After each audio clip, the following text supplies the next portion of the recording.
love about music? There's no way to master it. You go into it with the understanding that you will always pursue it. It won't pursue you. So I think it's comforting somehow to me to know that it could be your life's work just trying to get a small sense of it. I hope ultimately that I'm in service to some small extent.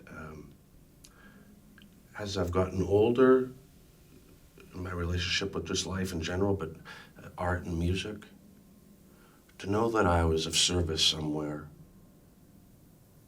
gives me a sense of purpose. And the numbers have never been that important to me, but for me, still in life, I get, like, if there's an artist putting something out that I admire, I'm still like a kid, you know. I go buy records the day they come out, and so if I'm doing that somewhere for somebody, even one person, I feel pretty good about that.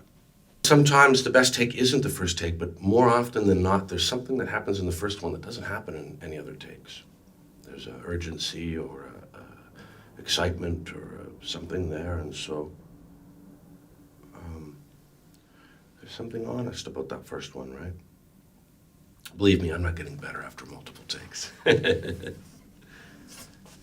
That's for high-end musicians that are working on union scale. They like the multiple takes. Us roots guys, blues musicians. I heard a great story in Texas once. Lightning Hopkins is a big artist for me. A lot of people, in fact, Townes Van Zandt, I mentioned earlier, Lightning Hopkins would be one of his heroes, and there was this young guy, kind of a college-age guy in Texas that got invited to produce a record for Lightning Hopkins late in his life. And this kid, you know, he's probably half my age and right out of college. And anyway, I have a musician friend that was on the gig or was there, and in the studio, Lightning's an old man at this point, and he sees the young college guy, and he walks up and he says, "Are you here? You the producer to this here record?" And the young guy says, "Yes, Mr. Hopkins, what an honor to produce you." And Lightning Hopkins says, "Produce me a whiskey." And the kid awkwardly went off and got him a glass of whiskey, and he drank it, and they cut the whole record in one take. And that was Lightning Hopkins. I love that stuff.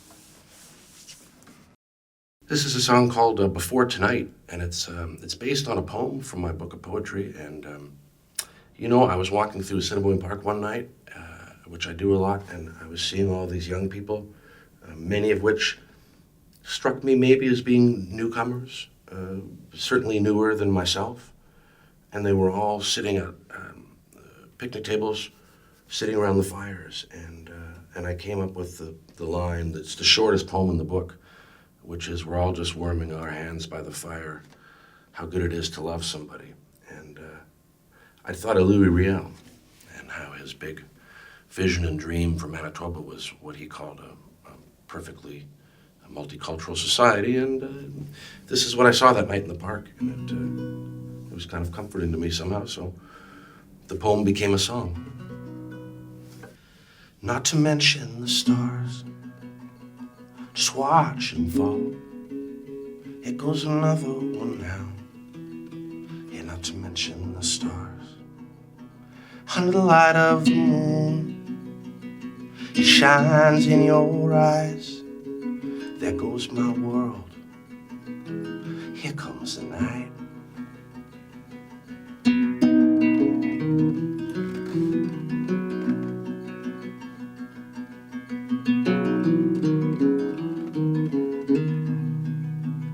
Between the thunder and the rain, I'm yours.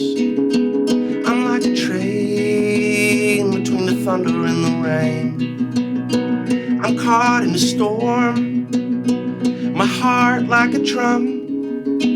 I'm waiting on a sign or a miracle to come. We're all just warming our hands by the fire.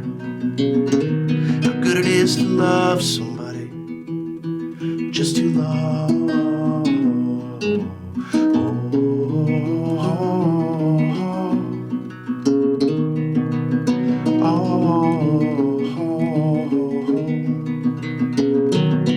It was like nothing even mattered before the night.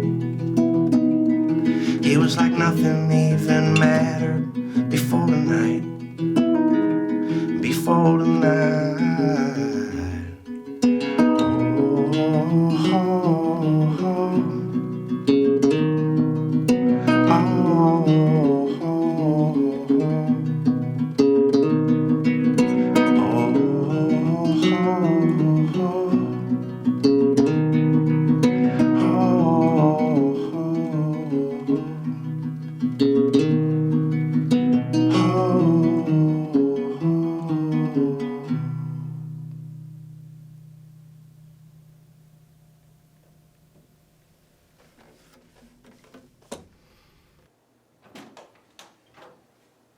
Hey everybody, thank you so much for watching The Spare Room with this guy, Scott Nolan. Scott, say something to the people. Hello, people. Hello people.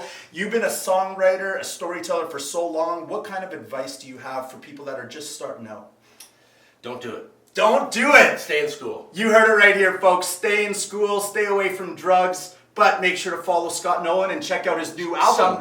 Some drugs, stay in school. Some drugs, stay in school. See you later, everybody. Bye. Day after day after day after day after day.